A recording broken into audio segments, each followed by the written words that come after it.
Oi, pessoal, tudo bem? Vamos dar início hoje à nossa primeira aula da disciplina de farmácia clínica e hospitalar, tá bom? Então, basicamente, essa disciplina nós iremos ver na primeira aula a história da farmácia, como se construiu essa profissão de farmácia, de farmacêutico, principalmente no mundo e aqui no Brasil, tá? Nossa primeira aula é a evolução, o surgimento desse tipo de profissão no mercado, para depois a gente se aprofundar mais na disciplina e ver qual que é a diferença de uma farmácia clínica para uma farmácia hospitalar, qual que é a diferença de uma farmácia para uma drogaria, muita gente já sabe, mas não custa nada frisar. Então, esse modelo de aula que eu vou colocar aqui, minha tela vai ficar pequenininha, eu vou colocar ela aqui no canto inferior esquerdo e vou colocar o material para que vocês visualizem, tá? Os slides para que vocês visualizem, para que não fique uma aula monótona, somente eu falando, tá? Então, sem mais delongas, vamos lá começar a nossa aula. Deixa eu colocar aqui e vou abrir o material para vocês, tá?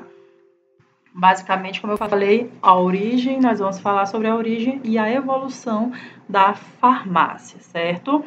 Basicamente, tudo surgiu na pré-história. Como qualquer outra profissão, ela é muito antiga, surgiu aí, milênios antes de Cristo, tá? Na pré-história, como vocês podem ver aqui, o homem ele já fazia uso de plantas no tratamento de doenças, para a cura de doenças. Eles começaram a identificar que algumas plantas já serviam para tratar algumas determinadas doenças, já serviam para ser maceradas e colocadas em cima de algum ferimento, porque o homem na pré-história ele caçava, né? Ele lutava com animais de grande porte para caçar, principalmente para retirar a pele, para se protegerem do frio e do calor, e também para se alimentar, tá? Então, a gente trabalha aqui com a medicina preventiva, que ela se baseava em crenças e ritos religiosos aliados ao uso de plantas medicinais. O que é isso?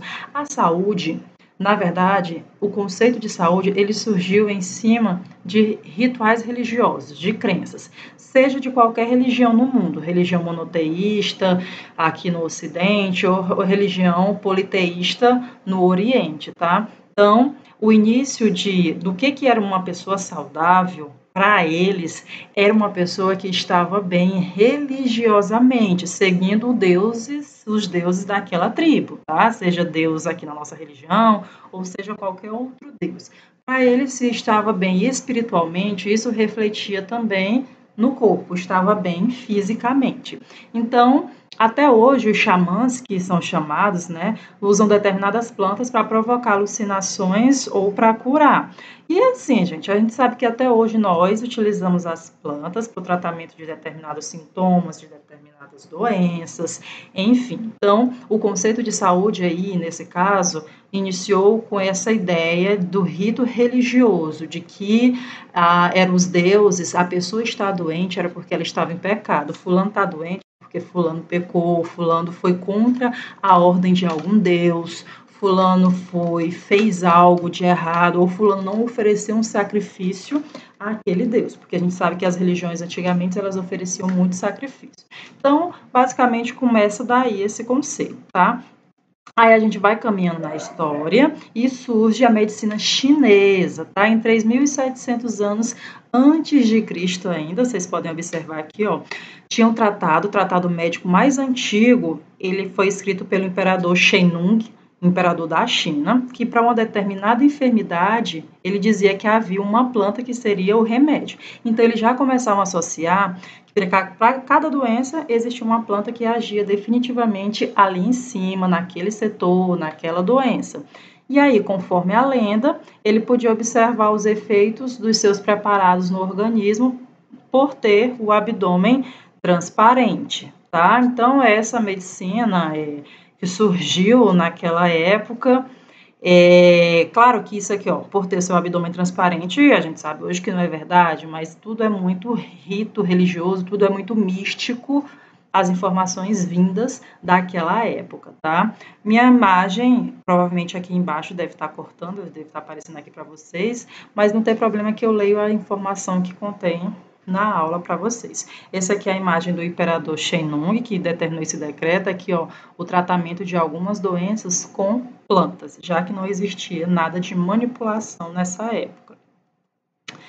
Vamos caminhando na história, aí veio a Mesopotâmia, 3000 a.C., nós tínhamos a tábua de argilas, que eram gravadas com escritas cuneiformes. Escritas cuneiformes são aquelas letras, as escritas da época, tá? As primeiras ideias de escrita eram chamadas de cuneiformes, que continha essas tábuas, porque não existia papel, lógico, nessa época. O papel foi descoberto no Egito ainda, milhares de anos depois. Não existia, então eles cravavam informações nas pedras, né, em tábuas de pedras. Então, tinha essas informações nas argilas, que tinham 15 receitas medicinais descobertas em Nippur, tá? Nós temos a Biblioteca do Palácio Real em Elba, na Síria. Essa biblioteca, ela contém vários tipos de descobertas, ela contém várias tábuas com tratados e escritos de receitas medicinais utilizadas naquela época, tá? Então, nós temos aí descobertas em 1974 até 1975, nessa biblioteca, 20 mil tabuinhas de argilas, tá? Tabuazinhas de argila, com escritas e explicando, ensinando receitas. Então, eles gravavam nas pedras essas receitas. Informações de medicamentos. Nos escritos sumérios, há referências já à erva doce, a beldrógia e ao alcaçuz, tá? Desses aí, a gente só conhece mais a erva doce. Então, nessa época aí, 3000 a.C., já tinham alguns escritos sobre o uso medicinal da erva doce. Hoje a gente sabe que tem várias utilizações, inclusive na culinária, né? Tem vários efeitos do chá de erva doce. E aí, continuando, nós temos no Egito Antigo, os papiros. Como eu falei, o papel ele foi identificado, ele foi começado a ser produzido no Egito através de uma planta chamada de papiro. Então, nós temos os papiros médicos, que tem a escrita hierática, a escrita do Egito Antigo. Ficou conhecido esses 14 rolos de escritas, tá? Com receitas medicinais. Nós temos o Império Antigo e o Império Médio. O papiro Carrum, que foi escrito em 1850 a.C., nós temos o papiro ginecológico, que eles já falavam de teste de gravidez, tá? Que falava também sobre um método de contracepção muito antigo, que era a mistura à base de fibras vegetais e de espinhos de acácia moídos, que é uma planta. Esses espinhos são ricos em ácido lático, que é tóxico para os espermatozoides, ou seja, eles já utilizavam esse tipo de método anticoncepcional. No caso, esse espinho dessa planta ele é super tóxico para o desenvolvimento dos espermatozoides ali no homem. Então, eles já utilizavam, matavam o espermatozoide e não havia a concepção. Tá? Então, assim, a contravenção sempre existiu. Nossa, mas por que existia isso? É a idade daquela época, nessas datas desses anos, a mulher não tinha essa ideia de evitar filhos. Contravenção sempre existiu, traições sempre existiram, então jamais poderia acontecer de engravidar fora do casamento, né? Então, eles já trabalhavam com essa ideia de contracepção, tá? E aí, continuando na história, nós temos aqui o papiro de Smith, no Egito aqui, ó, foi descoberto por Edwin Smith em 1822, tá? Descreve tratamentos cirúrgicos, já os primeiros tratamentos cirúrgicos utilizados no Egito, foi encontrado esse papiro, este papel com esse tipo de escrito descrevendo como que foi essa cirurgia, tá? Nesse papel, nesse escrito, existiam instruções para o tratamento de feridas, fraturas e luxações, como que eles tratavam esse tipo de acometimento na época, esse tipo de fratura, tá?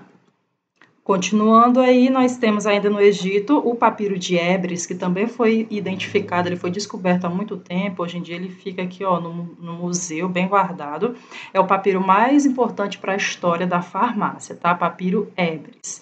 Ele foi datado em 1550 a.C., aí ainda no século 16 a.C., foi descoberto por George Moritz Everest em Luxor, tá? Ele delineia tratamentos mágicos, mecânicos e farmacológicos, ou seja, era uma mistura de religião com misticidade. Eles acreditavam muito em forças superiores, eles acreditavam muito em misticismo, bruxaria, entre essas coisas, mas também tinham tratamentos farmacológicos, tá? Esse papiro tem 20 metros de extensão, tá? Contém nele 7.000 substâncias medicinais utilizadas naquela época e 811 fórmulas, ou seja, misturas que tratariam diversos tipos de doenças. E a gente, claro que com essas evoluções, hoje nós temos a farmacologia, os medicamentos manipulados em laboratório, que é uma evolução basicamente desses tratados, desses papiros, desses estudos encontrados há milhares de anos lá no Egito, na China, na Mesopotâmia. E aí, ainda no Egito, como eu falei, tinha outro tratamento, existia o papiro para o tratamento de fraturas, tá? Fraturas, eles utilizavam talas e bandagens para que mantivessem o osso no seu lugar. Tipo, é como se fosse um tipo de imobilização, tá? Nós tínhamos os curativos, que eram chamados de ungüentos, até hoje o pessoal chama de ungüentos, né? São líquidos, preparações com álcool e com outras ervas para o tratamento dessas feridas, luxações, desses pequenos acidentes, tá? Eles utilizavam plantas, animais e coisas do reino mineral, tá? Pedras preciosas que eles acreditavam que tinham algum tipo de poder, animais, mas como que o animal eles utilizavam? Alguns animais, como por exemplo a banha de determinados animais, o veneno de determinados animais para o tratamento de determinadas coisas, tá? Alguns insetos, entre outros bichos. As plantas, no caso, nós tínhamos, nesse papiro descoberto por Everest, como eu falei, é o papiro mais importante da farmácia, algumas plantas encontradas nesse papiro, observem, naquela época eles já conheciam. Eu vou ler só as que a gente conhece para cá. Linhaça, nós conhecemos, romã, erva doce, folhas de sene, muito utilizado para quem tem dificuldade intestinal, de evacuar. Rícino, que é o óleo de mamona, o azeite de mamona, alho, papoula, acácia, cebola, figo, que é uma fruta, sementes de linho, açafrão, mirra, alface, aloe vera, que é a babosa, aloe vera ricamente utilizada para tratamento estético, de saúde, cabelo, de tudo quanto você identificar. Ou seja, nessa época eles já tinham a ideia real de que essas plantas tinham algum tipo de poder medicinal, algum tipo de poder de cura para o tratamento de determinada doença, tá? E alguns produtos do reino animal que eles utilizavam. Carne, para curar feridas, o mel, que era utilizado como antisséptico local, para limpeza, para evitar infecções do doente, a cera, muito utilizada, a teia de aranha, utilizada como desinfetante, hoje, claro, a gente não utiliza mais, gordura de vaca, o leite de burra e as vísceras de porco, tá? Muito utilizadas também. E produtos minerais, eles utilizavam os sais de chumbo, tá? Encontrados em pedras, encontrados na natureza para o tratamento de determinadas doenças. Então, você consegue observar que mesmo antes de Cristo, datado antes de Cristo, porque nosso calendário atual é de acordo com a vida de Jesus, né? O nosso calendário vitoriano que nós utilizamos hoje, ele já tinha esse tipo de planta utilizado como medicinal, utilizado como tratamento, e que até hoje nós também utilizamos, tá? Todo mundo aí já tomou um chá de alguma coisa, a avó já empurrou alguma beberagem, com toda certeza. E aí chegamos na Índia. Índia, país super populoso, né? Bem extenso demograficamente, é um país de religião politeísta, adoravam vários deuses. Então, nós tínhamos na Índia a medicina hindu, que chama, tá? E aí, ela data de 2500 a.C., vamos chegando para cá. As plantas medicinais eram usadas basicamente de duas formas, tá? Como elemento para limpar o corpo, para depurar, tirar as energias negativas e tudo mais, e estimulando as secreções e como sedativo. O que é isso? Limpar o corpo estimulando secreções, eles faziam com que a pessoa expelisse, jogasse para fora secreções, saliva, vômito, fezes, eles imaginavam que quando a pessoa tirava isso de dentro, vomitava, tirava tudo de ruim para fora. E também utilizavam algumas plantas como sedativo para que o paciente dormisse, tá? Na Grécia e Roma, continuando aí na história, tá? Então a gente vai falar só de história agora. Na antiguidade, a medicina e a farmácia eram uma só profissão, tá? A medicina e farmácia, elas ainda não tinham separação, mas na frente eu vou falar qual foi o período da história em que a medicina se separou da farmácia e viraram duas profissões independentes. Mas até então, elas trabalhavam de forma conjunta, tá? Na antiga Roma, começou a separação daqueles que diagnosticavam a doença para daqueles que misturavam as plantas para produzir o medicamento. Antes faziam uma coisa só. Depois eles começaram a perceber que umas pessoas eram melhor em diagnosticar o que a pessoa tinha, em dizer o que a pessoa tinha, e outros já não sabiam dizer o que a pessoa tinha, mas sabiam como tratar. Sabiam misturar as porções, sabiam misturar as plantas e fazer preparações líquidas para o tratamento de determinadas doenças. Então, a partir daí, a gente já vê uma pontinha ali da farmácia, tá?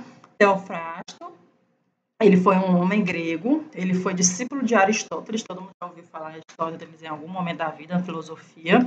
Foi o primeiro botânico é aquela pessoa que tem um conhecimento muito intenso sobre as plantas, tá? Conhecido e destacou-se como estudioso de plantas medicinais. Ele sabia muito sobre plantas, ele sabia como que as plantas agiam em determinadas doenças, tá? Nós temos outra pessoa que marcou também a história, Dioscorides, que ele elaborou o Guia de Matéria Médica, que é a precursora das farmacopeias, tá? Ele apresenta a descrição do uso de centenas de plantas medicinais e outros preparados de origem animal e de origem mineral, tá? De elementos encontrados na natureza. Então, ele, depois de Cristo, já vinha datando essas plantas, tá? Continuando, avançando ao longo dos anos, na Grécia e Roma ainda, nós temos o surgimento de Hipócrates. Hipócrates é conhecido como o pai da medicina. Ele foi um grande homem, um grande cientista que começou a perceber a relação do homem com a natureza e a entender que o homem adoecia quando ele interagia com a natureza, ou seja, o homem adoecia quando ele tinha algum tipo de fragilidade. Ele começou a entender que o homem não adoecia por questões religiosas, porque estava em pecado, mas sim, ele adoecia por utilização de água contaminada, do ar contaminado. Ele já tinha, apesar de não existir a descoberta, está longe de ser descoberto os vírus, as bactérias, esses micro-organismos, mas ele já entendia que o homem adoecia pela natureza, pelo ar. Ele já entendia que existia alguma coisa pairando e que o homem adoecia por conta disso. E hoje a gente sabe, claro, que as doenças são transmitidas via respiratória, pelo ar, pela água contaminada, enfim.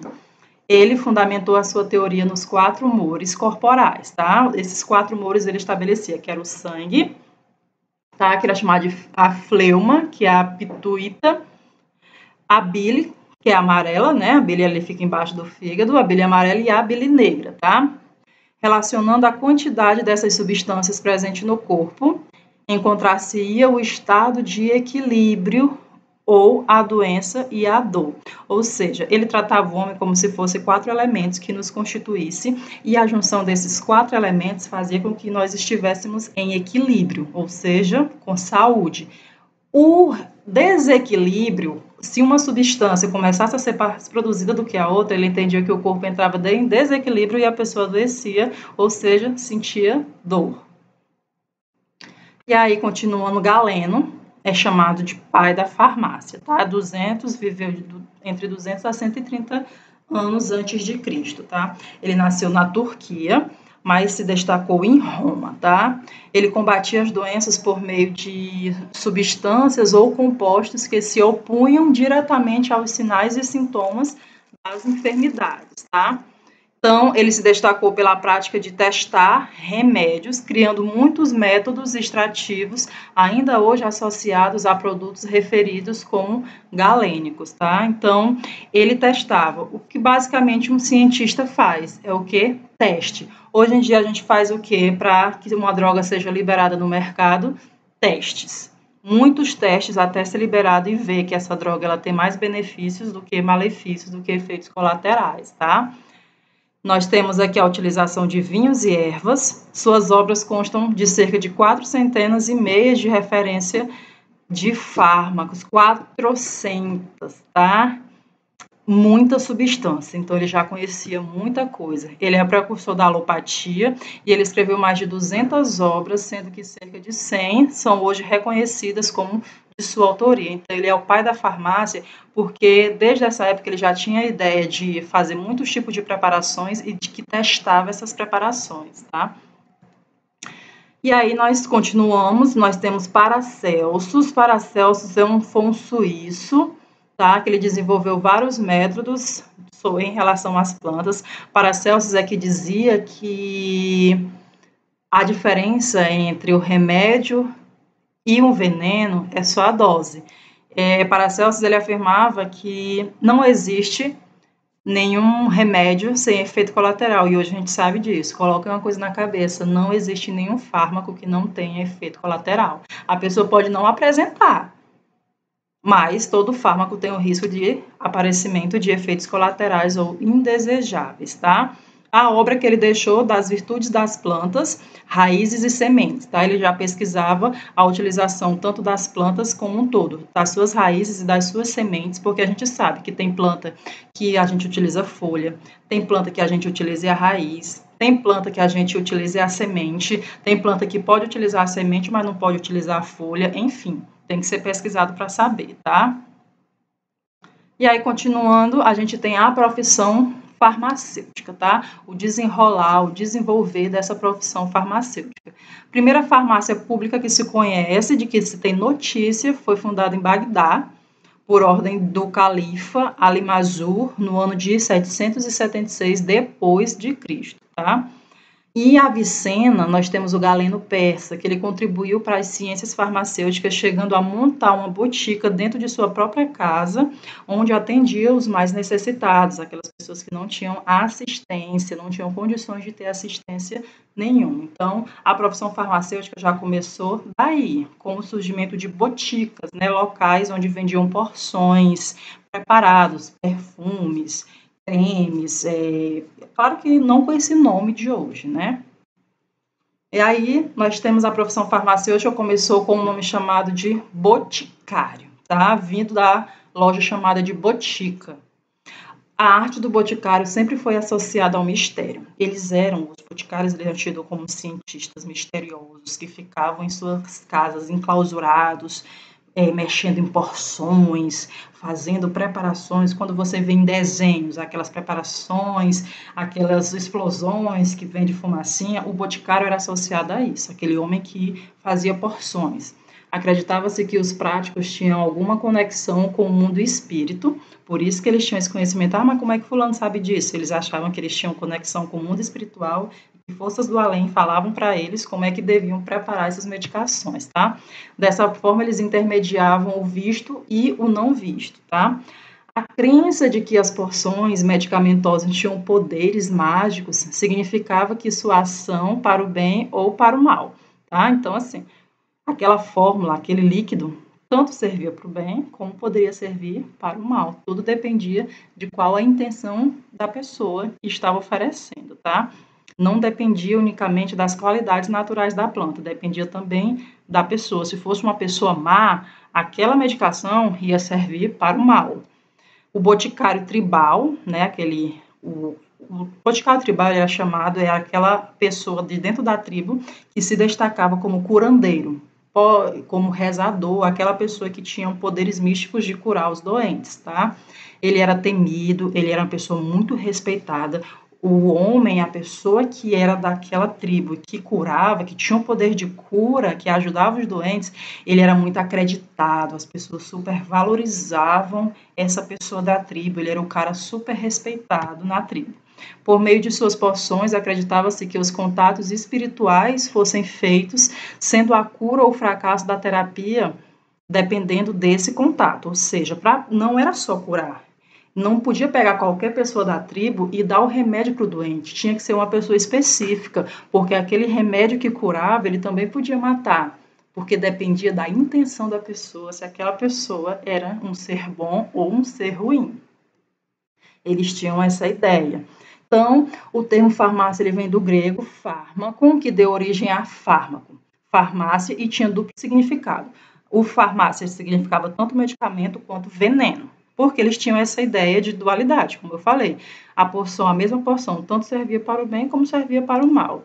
No século II, os árabes eles fundaram a primeira escola de farmácia, de que se tem notícia, criando inclusive uma legislação específica para o exercício da profissão de boticário, tá? Eles falavam, já estabeleciam como que devia ser o boticário, aquela pessoa que mexia com porções, tá? A partir do século X foram criadas as primeiras boticas, já regulamentadas, né, lá na Espanha e na França, e elas são precursoras das farmácias atuais, do conceito de farmácia que a gente tem na atualidade. Nessa época, cabia aos boticários, aqueles homens donos das boticas, conhecer e curar as doenças. Para o exercício da profissão, eles deviam cumprir uma série de requisitos e ter local e equipamentos adequados para a guarda desses remédios. Ou seja, é lógico que não existia faculdade, é lógico que não existia curso. Esses homens, eles iam nascendo, crescendo e aprendendo a utilização das plantas, e quando cresciam, eles eram escolhidos para serem os boticários. E para você ser o boticário naquela época, tu tinha que ter o local, a tua loja, digamos assim, o teu estabelecimento, onde tu pudesse fazer as porções e onde tu tivesse condições e equipamentos de armazenar, para tu ter a legislação, tu ter autorização para funcionar nessa época. Aí a farmácia ela foi oficialmente separada da medicina em 1240 depois de Cristo, tá? Teve-se a ideia de que são duas profissões totalmente diferenciadas, uma diagnostica e outra trata. Quando o decreto foi pelo decreto do imperador Frederico II, lá da Alemanha, ele regulamentou a prática da farmácia dentro da parte do seu reino, tá? Chamado Duas Sicílias. Então, ele regulamentou, separou as duas profissões e regulamentou a profissão de farmácia. Os farmacêuticos eles passaram a ser obrigados a prestar juramento quanto à preparação de medicamentos, preparar medicamentos confiáveis, de qualidade, uniforme, de acordo com a sua arte, que não fizesse mal ao ser humano. Eles tiveram que jurar o exercício da profissão, de que seriam éticos, de que não exerceriam aquela profissão para o mal. Porque, afinal de contas, se eu estou preparando uma porção e se eu tenho conhecimento das plantas, eu poderia preparar qualquer coisa, né? Se fosse um inimigo meu, quisesse matar, teoricamente poderia, né? E aí, no século XVI, o estudo dos medicamentos ele ganhou um impulso bem notável com a pesquisa sistemática dos princípios ativos das plantas e dos minerais capazes de curar doenças. Então, a partir disso, aprimorou-se o estudo das plantas, da utilização das plantas para o tratamento de doenças. Então, começou os investimentos em pesquisa, começou os investimentos em ciência, tá? E aí, a profissão de farmácia ainda tem ideia lá com Louis Pasteur. Louis Pasteur foi aquele cientista francês muito importante para a nossa história, tanto na evolução da vacina, quanto na criação da ideia de pasteurização, que hoje, basicamente, tudo que a gente consome de supermercado é pasteurizado, que é a ideia de livre de qualquer tipo de contaminação, tá? Em 1861, Louis Pasteur ele colocou o fim de argumentos sobre geração espontânea. Todo mundo lembra aí da biologia, quando estudou no ensino médio, que até então, como não se conhecia a existência de micro-organismos que apodrecessem as coisas, bactérias principalmente, que a bactéria foi o primeiro micro-organismo conhecido porque ela é maior do que os outros, a ideia que existia era da geração espontânea. Para quem não lembra, a geração espontânea era aquela ideia de que as coisas estragavam do nada, aparecia larva do nada, deixasse um alimento ali, quando fosse no outro dia tinha pequenas larvas, né, que a gente chama hoje de tapuru, né, aquelas larvas eles falavam que era da geração espontânea, elas nasciam do nada, e a gente sabe hoje que nada vem do nada, que essas larvas são depositadas por moscas, os ovinhos eclodem e saem as larvas, né? Mas até então tinha a ideia de geração espontânea. Louis Pasteur veio justamente para derrubar por terra a ideia da geração espontânea, porque ele conseguiu comprovar, por método científico, que o alimento em condições sanitárias deficientes, ele apodrecia porque insetos vinham, sentavam no alimento, depositavam seus ovos e daí surgiam as larvas, tá?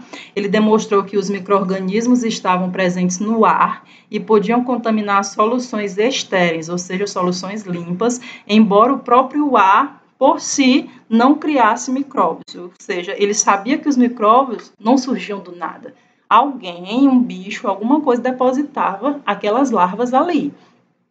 No século XIX, médicos e farmacêuticos e alguns químicos, eles começaram a desenvolver técnicas voltadas para o estudo de substâncias responsáveis pelas atividades farmacológicas, ou seja, os fármacos de utilização hoje. Com o tempo, foi implantada no mundo a indústria farmacêutica, né? E, por sinal, hoje é imensa, tem um poderio enorme. E aí a gente tem que durante a Primeira Guerra Mundial, lá em 1914, ela desenvolve-se a terapia antimicrobiana com avanços significativos em quimioterapia, antibiótico-terapia e imunoterapia. Já começou-se os estudos dessa época. Por quê? Porque até então, até a Primeira Guerra Mundial, já conhecia-se a história da bacteriologia, ou seja, os cientistas já tinham descoberto a existência de um micro-organismo que não era visto a olho nu, capaz de desenvolver, fazer com que o corpo humano desenvolvesse diversas doenças, tá?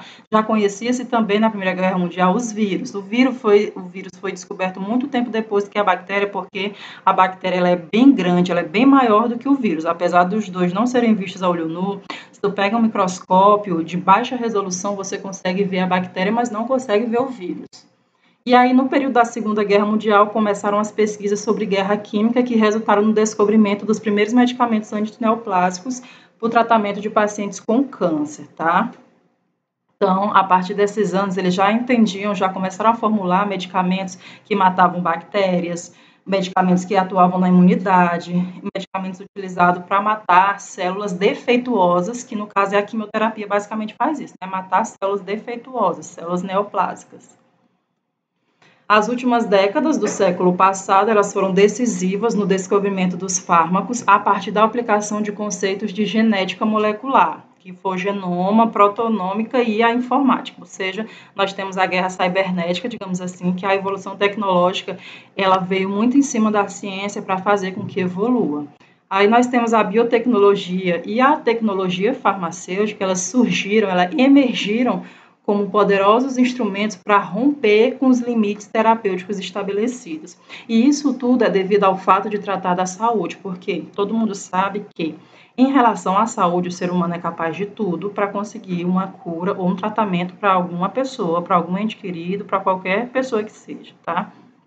Então, a guerra biotecnológica, ela veio muito em cima para fazer com que trouxesse esses avanços. É claro que, como sempre na história, com avanços, vem malefícios, tá? E aí nós temos a balança para dosar até que ponto foi bom esses avanços tecnológicos, tá? E aí a gente entra na história da farmácia aqui no Brasil, tá? Como é que surgiu? Nós temos o primeiro boticário no Brasil, foi Diogo de Castro, que foi trazido de Portugal por Tomé de Souza, que era o governador nomeado na época pela coroa portuguesa para ser governador aqui no Brasil, tá? Os jesuítas, tá? Principalmente os padres lá, que são aquelas pessoas que vinham catequizar os índios, né? Trazer eles para a religião católica, eles colocavam seus colégios de catequização, uma pessoa para cuidar dos doentes e outra para preparar os remédios, ou seja, começa a partir daí a história do boticário lá, da pessoa que faz as preparações dos remédios. José de Anchieta, que foi o principal jesuíta catequizador aqui no Brasil, ele pode ser considerado o primeiro boticário de Piratininga, lá em São Paulo. E a partir de 1640, as boticas foram autorizadas, tá? Foram autorizadas a se transformar em comércio, virar comércio comum, dirigidas por boticários aprovados em Coimbra, Portugal, né? Porque tudo aqui no Brasil, na época do Brasil Colônia, nada, as autorizações nenhuma vinham daqui, todas vinham de Portugal, porque era colônia portuguesa. Esses boticários, eles tinham a carta de autorização, de aprovação, de que eram profissionais e, às vezes, muitos deles eram analfabetos, mas tinham conhecimento sobre medicamento.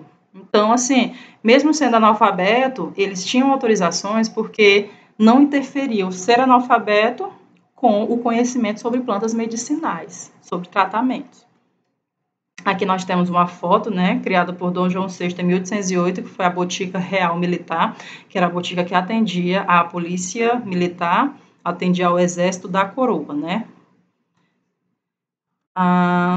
E aí, continuando a passagem do nome de comércio de botica para farmácia, surgiu através de um decreto decreto 2055 de dezembro de 1857, onde ficaram estabelecidas as condições para que os farmacêuticos e os não habilitados tivessem a licença para continuar a ter suas boticas no país. Ou seja, quem já tinha botica, o decreto veio para fazer com que essas pessoas regularizassem, ajustassem a sua botica para que elas virassem farmácia. E quem não tinha, mas tinha a intenção de montar uma farmácia, o decreto também veio para que desse as orientações de como tinha que ser, as orientações principalmente sanitárias, de como que tinha que ser uma farmácia.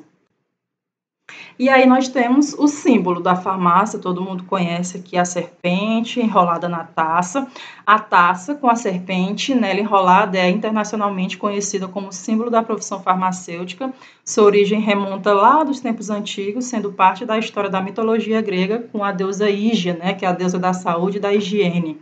Segundo as literaturas antigas, o símbolo da farmácia ilustra o poder, que é a cobra. A cobra ilustra o poder e a taça significa a cura. Então, o poder das plantas promove a cura, né? E aí nós temos, só explicando sobre o símbolo, ele, como eu falei, surge lá na mitologia grega com a deusa Hígia, que era filha de Esculápio, tá? Hígia era considerada a deusa da saúde e da limpeza, por isso que vem aí a raiz da palavra higiene, tá? E era considerada a deusa da sanitariedade e exercia uma importante parte no culto do pai dela, que também era considerado um deus. Enquanto seu pai era mais associado com a cura, Hígia era associada com a prevenção da doença e com a continuação da boa saúde, ou seja, enquanto um curava, o outro cuidava para que nem adoecesse o corpo. A cobra, chamada de serpente, de Epidauro, é um dos templos dedicado a Esculápio, tá? O deus da cura, Esculápio. A serpente foi criada, foi chamada por Epidauro para ser um templo dedicado a esse deus, já que ele tratava tanto das doenças. Para as sociedades ocidentais, perdão, saiu aqui, deixa eu colocar aqui novamente. Para as sociedades ocidentais, a gente tem que a serpente simboliza a sabedoria, a imortalidade e a cura. O homem, ao longo da história, sempre andou atrás da imortalidade por algum motivo, né? A taça é uma variante do símbolo da serpente, significando a cura por meio daquilo que se ingere, ou seja, o fármaco, o medicamento, a porção que vai te curar, tá? E aí nós temos algumas imagens ao longo aqui, ó, deusa Egeia, Esculápio, Cosme e Damião, que também eram irmãos, né, que praticavam a cura. Nós temos a evolução do símbolo, ó. Nós temos vários tipos de símbolos da farmácia. Então, basicamente, essa foi a nossa história de como a farmácia, a profissão de farmácia surgiu aqui no Brasil, tá? Até a próxima aula. Tchau, tchau.